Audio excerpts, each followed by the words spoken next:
Place is a pigsty again. Hello everyone. I'm actually kind of excited to do this video. I've been wanting to do it for quite a while. I peruse Facebook quite often. It's how I keep up with news, but also how I keep up with local trail runs. But today we're going to talk about something I come across not too frequently, but when I do come across it, it's all at once. And that is trying to help people decide what electronics to put in their vehicles. Some of you that have been in the hobby quite a long time have probably seen it quite a bit. Someone goes out and buys their first 10.3 or their first TRX4, or they're building a Capra and they ask, I want to put some electronics in this thing. Well, I have one question back for the community, and we'll explore this question throughout this video. And that is, what do you want to do? What do you want the rig to do? Do you want the rig to be a trail truck? Do you want the rig to be a mix of trail and rock crawling? Are you going to be comping the vehicle? What are you going to be doing with this thing? Well, let's dive into this and explore it. First, you got this. This is what you're ideally replacing. But we're going to start out with what I'm going to say is my favorite category. Just make it move. Are you building something that's going to trail, and this is your first time out, and you just want the dang thing to move? These technically aren't that bad. They do come with a radio, so that may throw a wrench into things. But I'm showing this just as an example because people don't use stock electronics all that often. So maybe you could ask around locally, or maybe even look on Facebook Marketplace, eBay, stuff like that, and find stock takeoffs to put in your rig just to make it move. Now, that doesn't include a servo, and we'll get into that in a different video. That's a whole different bag of worms. But okay, you got your takeoff, electronics, and motor. Yeah, almost forgot about motor. You got your stock takeoff ESC and motor. Okay? And that'll make something move. But now, if you don't find takeoffs, there are options you can buy. A Hobbywing 1040 or a Hobbywing 1060 just to make it move. They're around $20, and if I was to make a recommendation in the make it move department, if you're gonna actually go out and buy anything new, at minimum go for a 1060. Do not go for a 1040. It's not worth it. Now, as far as motors, like I've said, the takeoff method is good. But if you have to buy a stock motor, the cheapest that I've seen out there is RC 4-wheel drive. They have motors for, what was the last time? Last time I technically checked on them, they were $9.99. But as of making this video, I've checked and they are $11.99. So they're a little bit more expensive with inflation nowadays, but they're still the cheapest you can get. If you are doing the takeoff method or buying a 1060 and a cheap motor, you're going to be around $40-ish. To split the difference, we're going to say about $45 should be good for that route, and they will make your vehicle move. Okay, now that we got this out of the way, let's move on up. Now, if you want your vehicle to move, but you want to do it right the first time, you need to get a Hobbywing 1080. Now, if you need an example of what that looks like, here it is inside my Capra. These are tried and true, they're waterproof. Right now they're about $50. Now, if you purchase a 1080, but they usually come with a program card. So this versus the 1060 cannot be programmed. And what I mean by programming is that you can adjust how much throttle it can have, how much reverse it can have, how much brake it has to hold the rig on a hill, how fast it comes to a stop, if it comes to a stop. That's what that little program card does. And if that interests you, good on you. You have an option with the 1080. But also, they're just so bulletproof. I've actually had like a love-hate relationship with the 1080 because it leads me into these two. I'll go over this one first because it disgusts me that it's on the bench. This is the ISDT ESC 70, and I did make a video a while back covering it and saying its praises because this is $25, just about as much as a 1060. It also has Bluetooth features that give it customizability like a 1080 does. But after about 2 weeks with it, it was running fine. But after those 2 weeks, it started doing firmware updates and borked itself. This is one of the early first gen ISDTs, and it just will not run right. I have heard through the grapevine you can still buy these, but there's like a V2 or maybe even a V3 where they fix the software bugs and glitches, and it just works. But I don't trust it still. It sits in a drawer, and it's honestly probably going to get given away to someone else. I may give it one last shot before I give it away, but yeah, this isn't the greatest, but it's an honorable mention because of not only the intrigue I had with it, but also similar features for a cheaper price to the 1080. Because, like I said, I've had a love-hate relationship with the 1080, and it's made me want to find other avenues just so I don't have to spend $50 on an ESC that's brushed. The other that I quite like, but has also let me down in a way, is the RadioLink Cool 9030. This is supposedly a 90 amp ESC, and it has these little selectors right here for programming. So it's dumb programming. Like the first one I think is your forward reverse. The second one I think is your drag brake. The third one I forget. And then this last one down here is an adjustable BEC. You can adjust your voltage straight from this jumper to give you more voltage through to your servo. It doesn't up the amperage, but it just ups the voltage. Pretty neat, but I still had servos brown out with it, so that's why I'm not using this one as much. I still have it in my good graces though. I would use this a lot more than the ISDT. It also is about $25 to $30.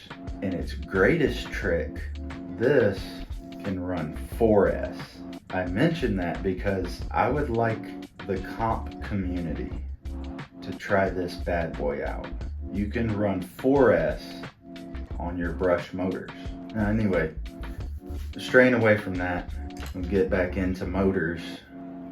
The two motors I would recommend at this tier, which I'm calling novice. I'm not necessarily going to call it beginner, but I'm going to call it novice. You want your rig to do more than move. You want to make some trail runs, but if there's some rock formations, you're gonna want to hit them, and this tier will take care of that.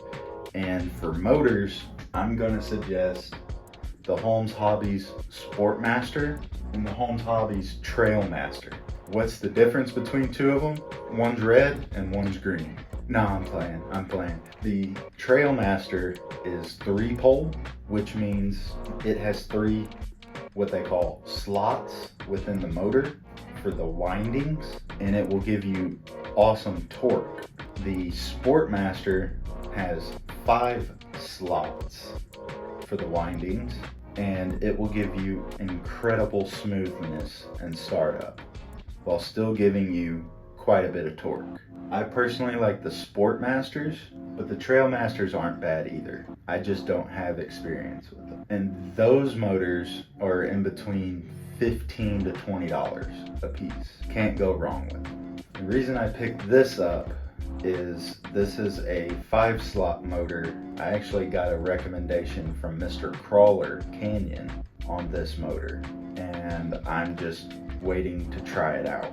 Those are about $40 on Amazon. Now, if you put this tier together, it's about $70 on the low end. If you've been into the hobby lately, you'll know that $70 can get you something a lot better and brushless. Now, to take a short moment to explain brushless is actually the perfect motor to have on the bench to show you. Right within here are little, I'm trying to remember, is that graphite in there?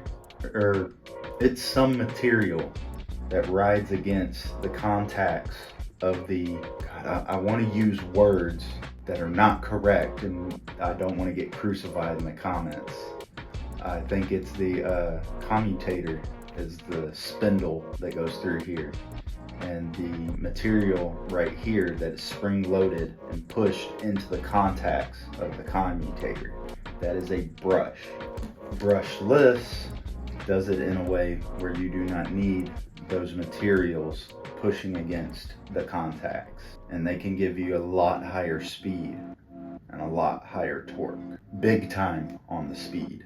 Anyway, getting back to what I was saying, around the $70 point has me really sore on one thing that has been released lately.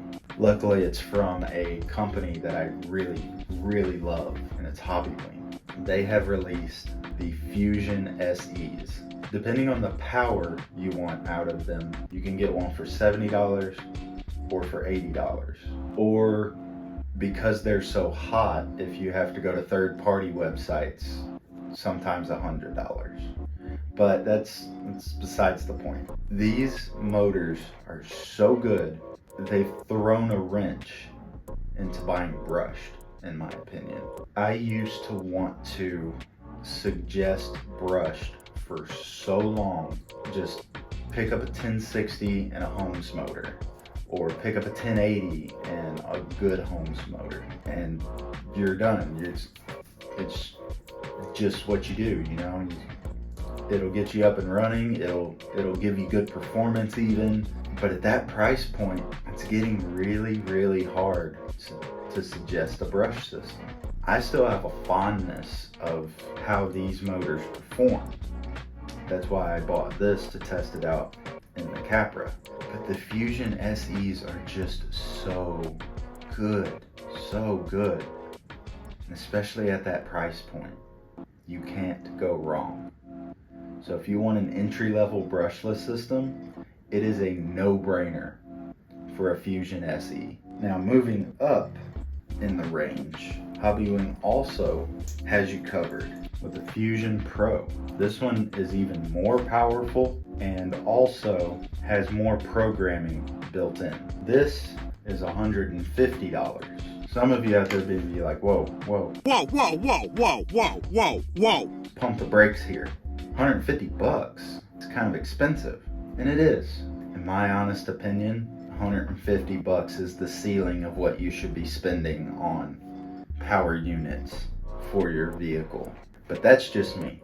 This is, to me, the top dog in Novice Plus, let's call it. This is Novice Plus.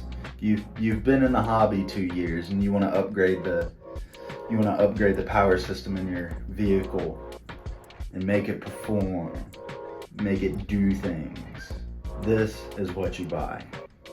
It's awesome. It is so good. I cannot sing the praises of Hobbywing and their FOC motors enough. And I'll break it down to you this way. $150 gets you the motor and ESC in one. And yes, that is a lot of money, but you don't have to buy a separate ESC. And you also don't have to find a place to put that ESC in your truck that's eventually going to peel off of the double-sided tape and flop around inside your vehicle. You just need to buy one thing. It's motor and ESC all in one. They just work. I don't know what more I can say. They just work, and they're great for what they are. We're getting into the big boys. Kind of unsure what to call this tier, but all of this is your serious-minded brushless. Let's call this the serious tier. Let's call this the serious tier. And in the serious tier, everything's going to be brushless. Can you buy brushed? Yes, you can get a 1080 and a $100 Holmes motor. But I don't have experience with $100 Holmes motors, so I can't tell you there. Starting off the serious category, you got a Mamba Micro X and a simple brushless motor. Now, I got this off of Amazon. I wouldn't suggest going into the serious tier, going into this tier, I wouldn't suggest getting Amazon quality brushless motors with a sensor on it. Very important at this stage, you want to get censored motors with this ESC. What a sensor is going to do is track the position of the commutator in the motor to give you more smooth of a startup. If you don't do that with one of these motors, if you don't have your sensor wire hooked up, it's going to judder hardcore. I don't know how well that's showing up, but it's going to judder hardcore on startup, giving you what's called cogging. If your gearing's good enough and you don't mind the cogging, good on you. It's from what I've seen, it's a preference thing. If you got a trail rig and you want to go brushless and you put like a 9-tooth pinion on there and it only cogs for like 2 milliseconds before it takes off and goes down the trail, I can't hate you on that. It's not that much of a distraction. It's not destroying anything, and it gets you down the trail. But if you want to do some practice comps with people, or you want to hit some serious rock crawling lines, you're going to need your sensor wire. You got your Mamba Micro X and your simple brushless motor.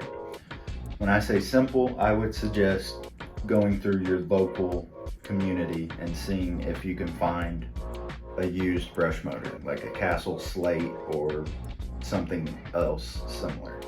But to throw a wrench into everything that I just said, these and the Castle Sidewinder 4 can run what's called outrunners, and that is where this is an in-runner, where the inside of the motor spins. On the outrunner, the outside can does the spinning. It's like a drone motor. The Holmes Hobbies Revolver and the Three Brothers Yellow Jacket, I think it is, are good options for that.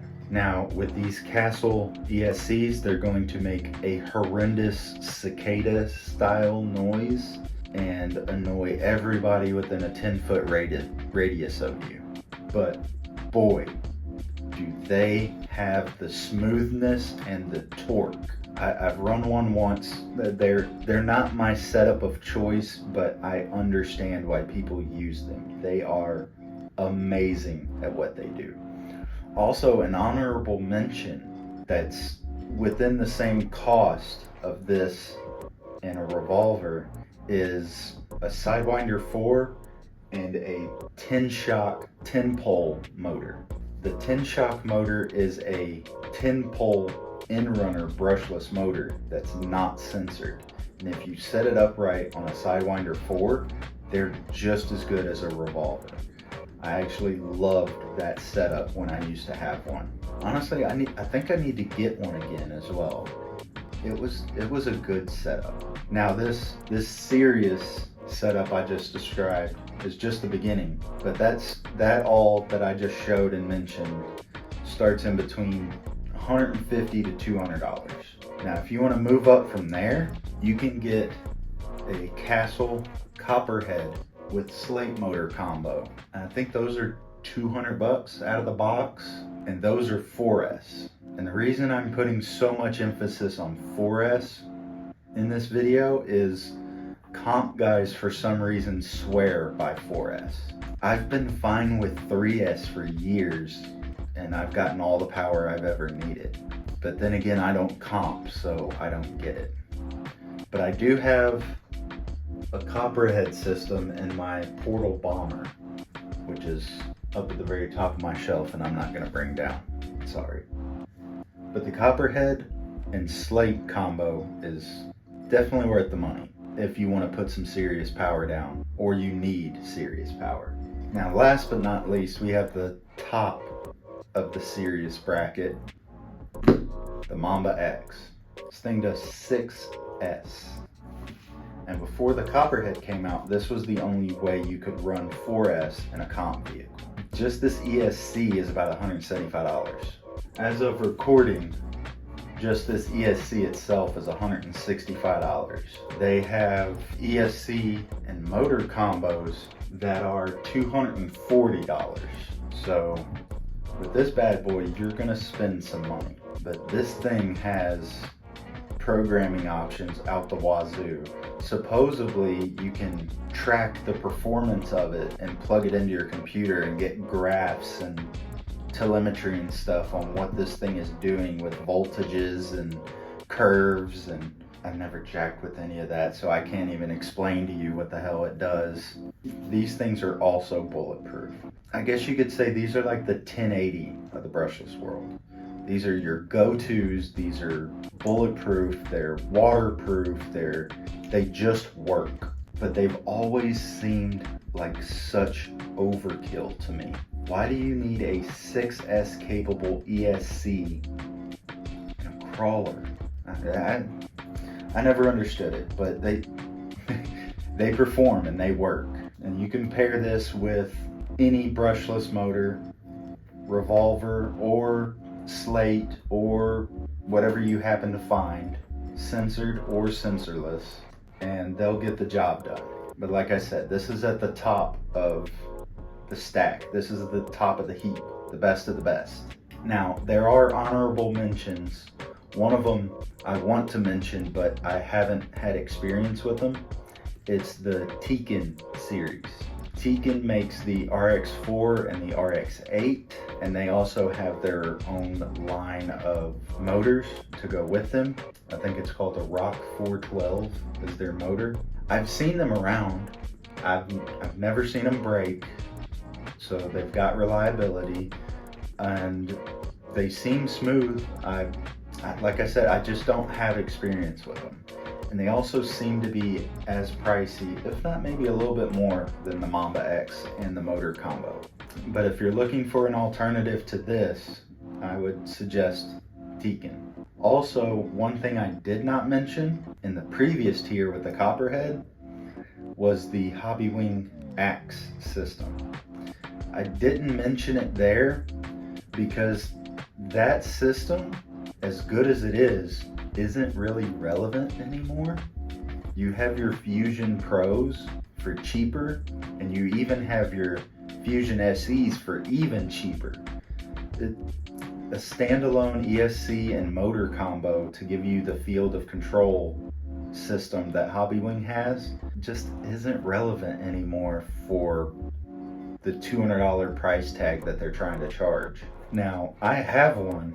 It's in the Hummer, and I love it to death, but technology's moved on and it's kind of an irrelevant system to buy, in my opinion. Oh, last but not least, let's talk about brushless motors, because this is one thing I'm working up to personally to try to get is Holmes Hobby's Puller Pros.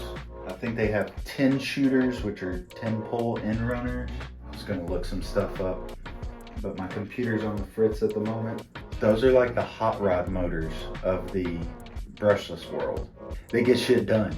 And if you want to get in the serious space, they would be matched with Mamba X's. At bare minimum, I would say with Copperheads. Because one thing I didn't mention in the Micro X, there's a weight limit to these brushless setups, at least through what Castle recommends.